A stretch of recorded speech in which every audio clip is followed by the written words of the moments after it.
Rivers State Local Government Service Commission nominee, Mr. Israel Amadi, admitted on Wednesday that there were challenges in the state, some of which would require seeking spiritual solutions to contend. Amadi listed among others indiscipline and coming late to work by local government employees. He appeared before the Senate Ad Hoc Committee on Emergency Rule in Rivers to be screened as the chairman of the commission. The committee, which is chaired by the leader of the Senate, Senator Opeyemi Bamidele, asked him how he would address some of the issues as head of the commission. Amadi replied that he would go spiritual in some way. I will apply a spiritual angle, he told senators. Bamidele intervened to clarify that going spiritual meant that he would resort to prayers and nothing else. Amadi replied that he meant prayers and not something diabolical. As part of his plans, he told the lawmakers that he will embark on a tour of the 23 local government areas in the state to engage with workers and talk to them in a bid to change their attitudes. He cited the case of reporting late to work, saying that in Rivers State, local government workers do not come to office before 10 a.m. or 11 a.m. He added that besides looking after paying the workers enhanced welfare packages, the Commission would institute awards to recognize dedicated members of staff as part of the efforts to change the current orientation. Meanwhile, the sole administrator of the state, Admiral Ebok Ekwe-Ebas, retired, will appear before the panel, the Bamidele panel, today to defend the state's 1.48 trillion naira budget. Rivers came under emergency rule in March, effectively transferring the legislative duties of the Rivers State House of Assembly to the National Assembly.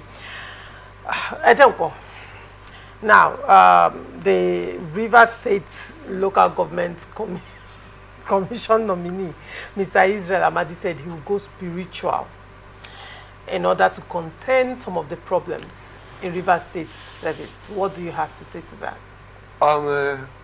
While he was saying he will go spiritual, I waited for you to read through. Because I was thinking the spiritual means something else. But thank God he says it's prayer. But for me, it's beyond prayer. To pray is good though.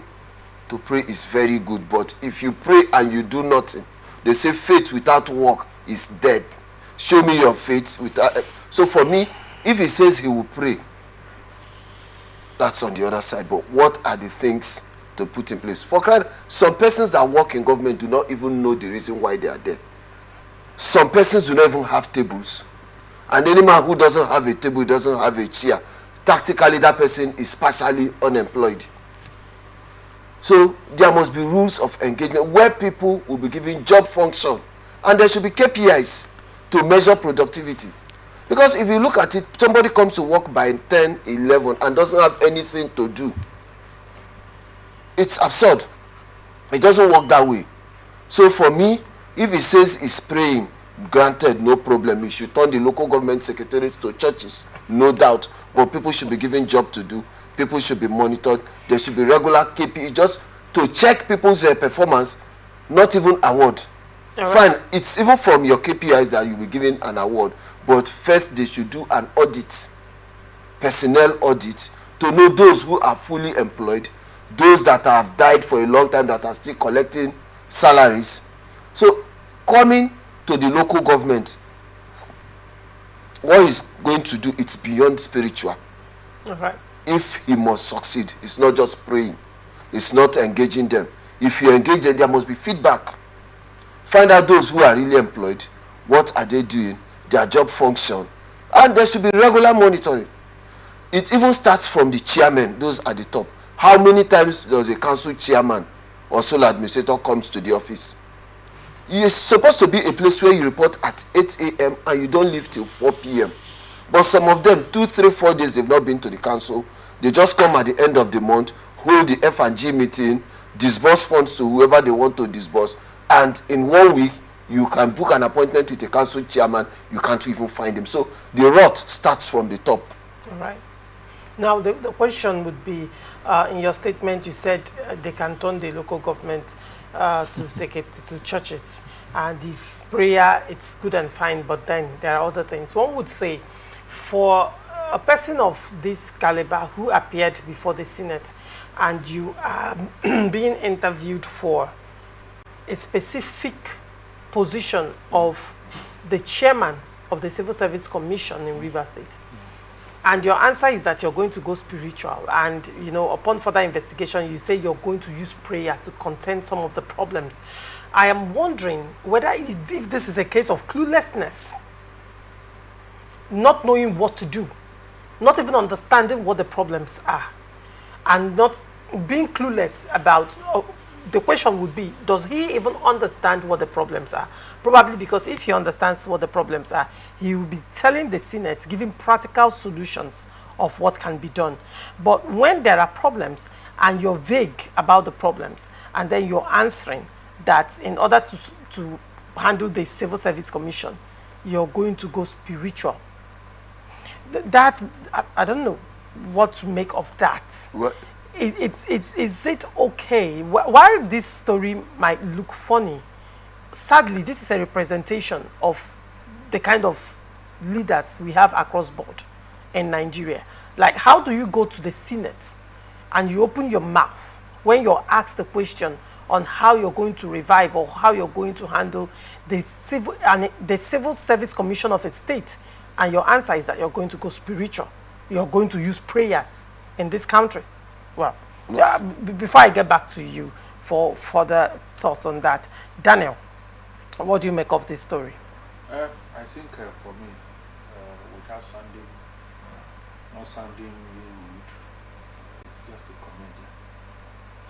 comedian. Who is just a comedian? Man is a comedian.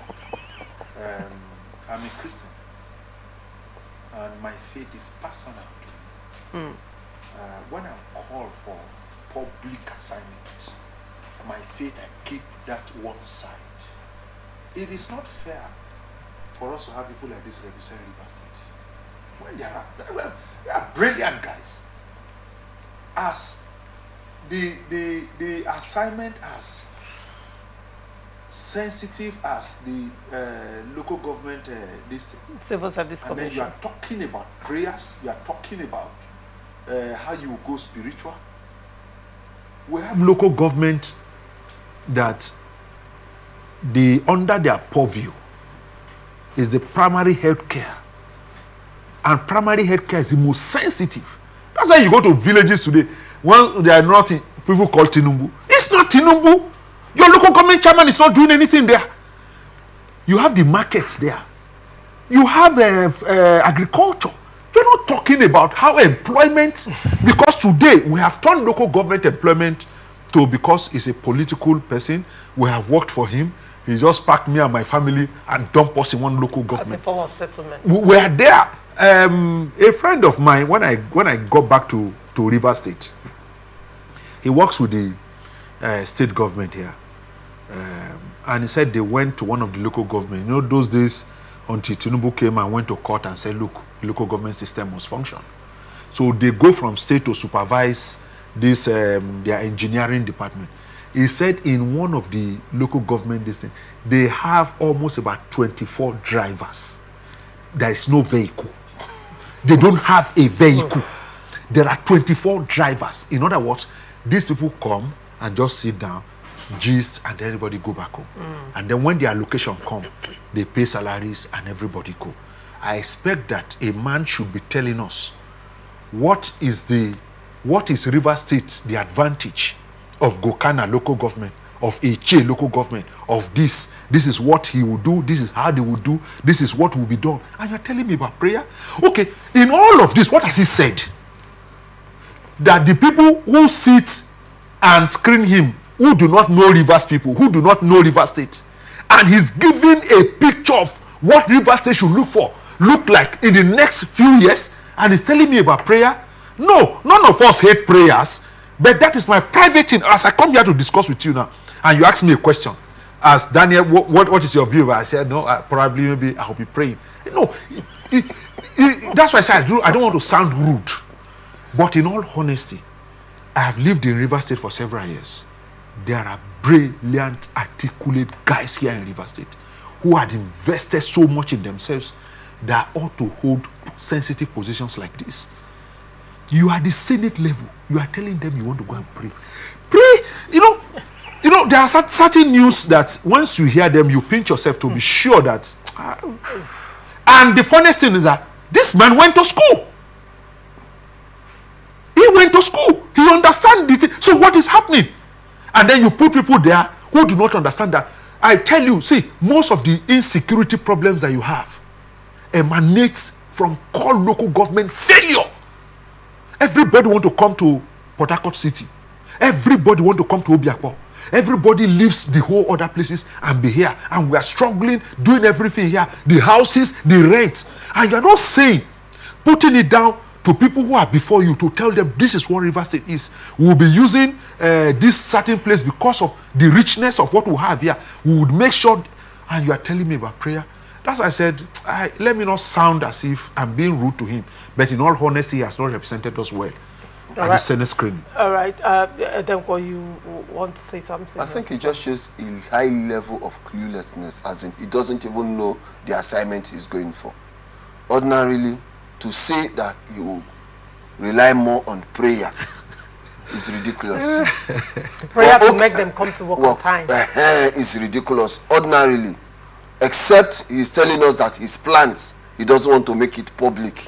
That's another thing. But if it's just no, it's not a contest now. So why would he not make his plan public? If he had other contestants now, he would have said, okay, I'm keeping my cards close to my chest and all of that. But you're screening, you are talking about prayer.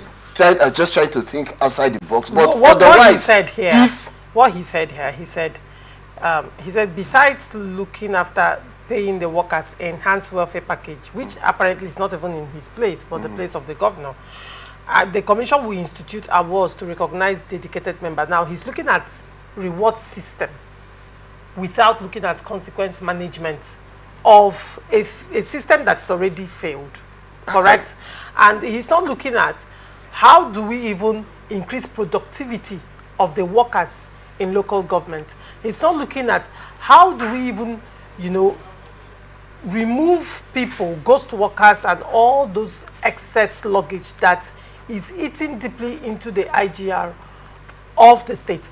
He's not looking at how is the local government going to local government service commission going to generate income, going to generate funds on their own.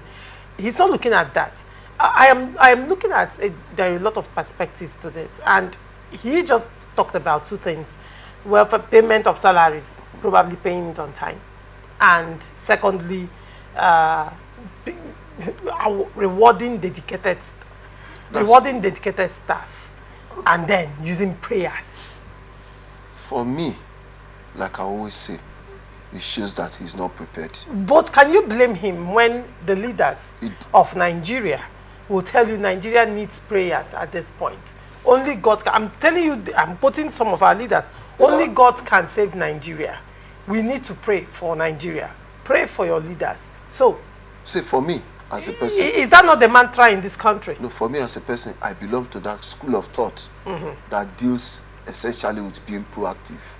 You envisage a problem or challenges, then you prefer ways to tackle it. You don't wait for the problems to hit you before you tackle them. So I believe if he is going for such a sensitive position as his local government service commission chairman, he should know the problems first for the local government councils, then devise a way of tackling them. Right.